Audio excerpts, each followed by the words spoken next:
जय माता की दोस्तों। नवरात्रि की पहले दिन की माता हैं माता शैलपुत्री माता और दूसरे दिन की माता हैं ब्रह्मचारिणी माता। आज दूसरा दिन है तो आज सुनते हैं माता ब्रह्मचारिणी की कथा। जो दूसरे दिन की देवी हैं माता ब्रह्मचारिणी, अब उनकी कथा सुनते हैं। दोस्तों, एक बार की बात है, हिमालय पर्वत के घर एक दिव्य कन्या ने जन्म लिया। वो कोई साधारण कन्या नहीं थी, बल्कि स्वयं माँ पार्वती थीं। बचपन से ही वो बहुत शांत, सरल और तेजस्वी थीं। लेकिन उनके मन में एक संकल्प था, भगवान शिव जी को अपना पति बनाना चाहती थीं। एक दिन नारद मुनि हिमालय के घर आए।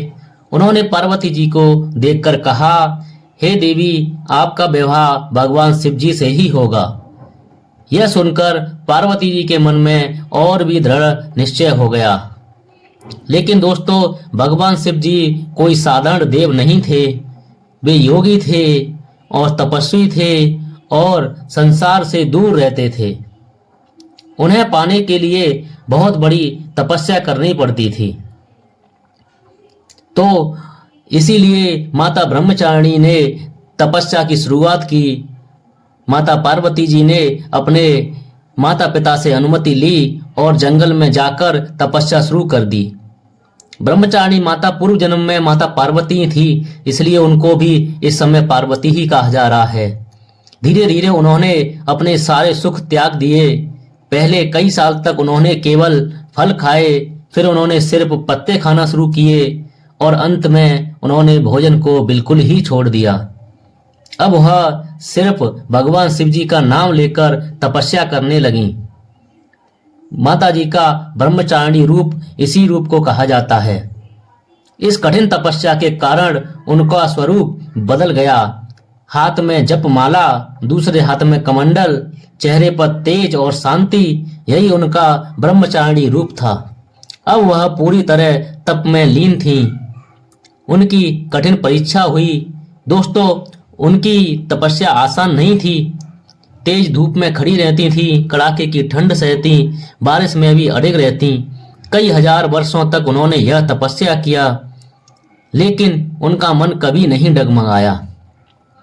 भगवान शिव ने भी उनकी परीक्षा ली। उधर भगवान शिव ने सोचा, देखते हैं पार्वती का संकल्प कितना मजबूत है। उन्होंने एक साधु का रूप धारण किया और मां पार्वती के पास पहुंचे। साधु के रूप में भगवान शिव ने कहा, तुम किसके लिए इतनी कठोर तपस्या कर रही हो?